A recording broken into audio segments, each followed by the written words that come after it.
ಯೆಹೋವನೇ, ನನ್ನ ನಾಲಿಗೆಯು ನಿನ್ನ ನುಡಿಗಳನ್ನು ವರ್ಣಿಸಲಿ. ನಿನ್ನ ಆಜ್ಞೆಗಳೆಲ್ಲ ನೀತಿಯೇ. ಶುಕ್ರವಾರ 16ನೇ ಅಕ್ಟೋಬರ್ 2020 ಇಸ್ವಿ.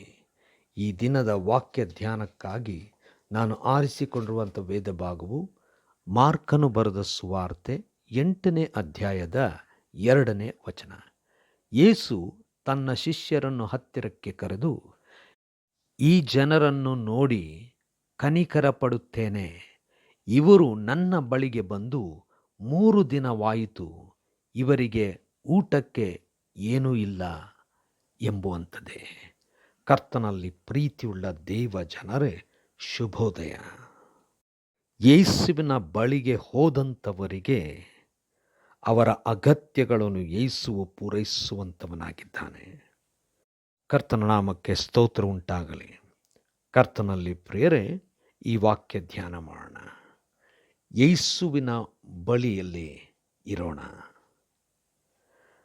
ಈ ಒಂದು ವಚನ ನಾವು ನೋಡುವುದಾದರೆ, ಆ ಸಂದರ್ಭದಲ್ಲಿ ಅನೇಕರು ಯೇಸುವಿನ ವಾಕ್ಯವನ್ನು ಕೇಳುವುದಕ್ಕೋಸ್ಕರವಾಗಿ ಯೇಸುವನ್ನು ಹಿಂಬಾಲಿಸಿ ಯೇಸು ಇದ್ದಂಥ ಸ್ಥಳದಲ್ಲೇ ಕುಳಿತು ಸುಮಾರು 3 ದಿವಸಗಳ ಕಾಲದವರೆಗೂ ಕೂಡ ಯೇಸುವಿನ ಮಾತನ್ನು ಕೇಳುತ್ತಾ ಆ ಸಂದರ್ಭದಲ್ಲಿ ಎಲ್ಲವನ್ನು ಮರೆತಂಥವರಾಗಿದ್ದರು. ಇದನ್ನು ನೋಡಿದಂಥ ಯೇಸು ಶಿಷ್ಯರಿಗೆ ಹೇಳುವಂಥ ಮಾತು, ಇವರು ನನ್ನ ಬಳಿಗೆ ಬಂದು 3 ದಿವಸವಾಯಿತು, ಇವರನ್ನು ನೋಡಿ ಕನಿಕರ ಪಡುತ್ತೇನೆ ಎಂಬುದಾಗಿ. ಅವರ ಸ್ಥಿತಿಯನ್ನು ತಿಳಿದಂಥವನಾಗಿ, ಅವರಿಗೆ ತಿನ್ನಲಿಕ್ಕೂ ಸಹ ಏನೂ ಇಲ್ಲ ಎಂಬುದಾಗಿ ಯೇಸು ಸ್ವಾಮಿಲಿ ಹೇಳುವಂಥದ್ದನ್ನು ನೋಡ್ತೇವೆ.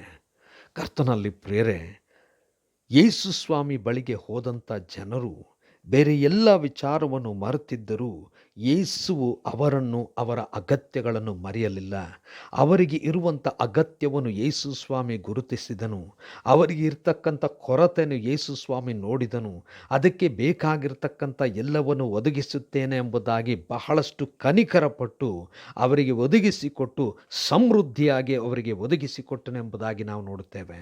ಕರ್ತನಲ್ಲಿ ಪ್ರಿಯರೇ, ನಾವು ಯೇಸುವಿನೊಂದಿಗೆ ಇರುವಂಥ ನಿರ್ಧಾರ ಮಾಡಿಕೊಳ್ಳುವುದಾದರೆ, ಯೇಸುವಿನೊಂದಿಗೆ ಇರುತ್ತೇವೆ ಎಂಬುದಾಗಿ ನಿರ್ಧರಿಸಿ ಇರುವುದೇ ಆದರೆ, ನಾವು ಬೇರೆ ಎಲ್ಲವನ್ನೂ ಸಹ ನಾವೇ ತಿಳಿಯದೆ ಹೋದರೂ, ನಮ್ಮ ಗಮನಕ್ಕೆ ಬರದೆ ಹೋದರೂ, ನಮಗೂ ಇರುವಂಥ ಅಗತ್ಯವನ್ನು ಯೇಸು ಸ್ವಾಮಿ ತಿಳಿದಂಥವನಾಗಿ ನಮ್ಮ ಎಲ್ಲ ಅಗತ್ಯವನ್ನು ಪೂರೈಸುವವನಾಗಿ ಸಮೃದ್ಧಿಯಲ್ಲಿ ನಮಗೆ ಕೊಡುವಂಥವನಾಗಿ ನಮ್ಮನ್ನು ಕೈ ಹಿಡಿದು ನಡೆಸುವಂಥವನಾಗಿದ್ದಾನೆ. ಇಂಥ ಸ್ವಾಮಿ ನಮ್ಮನ್ನು ಕನಿಕರಿಸುವಂಥ ಸ್ವಾಮಿಯಾಗಿದ್ದಾನೆ, ನಮ್ಮನ್ನು ನಡೆಸುವಂಥ ಸ್ವಾಮಿಯಾಗಿದ್ದಾನೆ, ನಮಗೆ ಒದಗಿಸಿ ಕೊಡುವಂಥ ಸ್ವಾಮಿಯಾಗಿದ್ದಾನೆ. ಇಂಥ ಸ್ವಾಮಿಯೊಂದಿಗೆ ನಾವು ಇರುವಾಗ ನಮಗೆ ಯಾವ ಕೊರತೆ ಇರುವುದಿಲ್ಲ. ಯಾವ ರೀತಿಯಾದಂಥ ಕಷ್ಟ, ಕಣ್ಣೀರು, ದುಃಖ ಇದ್ದರೂ ಎಲ್ಲವನ್ನು ದಾಟಿಸಬಲ್ಲ ದೇವರು ನಮ್ಮೊಂದಿಗಿದ್ದಾನೆ. ಯಾಕಂದರೆ ನಾವು ಆತನ ಬಳಿಯಲ್ಲಿರುವಾಗ ಆತನು ನಮ್ಮ ಸ್ಥಿತಿಯನ್ನು ನೋಡಿ ತಿಳಿದು ಕನಿಕರಪಟ್ಟು ನಮಗೆ ಎಲ್ಲವನ್ನೂ ಒದಗಿಸಿಕೊಡುತ್ತಾನೆ. ಇಂಥ ಸ್ವಾಮಿಗೆ ನಿತ್ಯಕ್ಕೂ ಸ್ತೋತ್ರ ಸಲ್ಲಿಸುವ. ಕರ್ತನೇ ದಯಾಮಯ ಸ್ವಾಮಿ, ನಿನ್ನ ಬಳಿಯಲ್ಲಿರುವಂಥ ನಿನ್ನ ಮಕ್ಕಳನ್ನು ಎಂದಿಗೂ ಕೈ ಬಿಡದ ದೇವರು, ಕೈ ಹಿಡಿದು ನಡೆಸು. ಯೇಸುವಿನ ನಾಮದಲ್ಲಿ ಪ್ರಾರ್ಥನೆ ಬೇಡಿದೆವು ತಂದೆಯೇ, ಆಮೆನ್.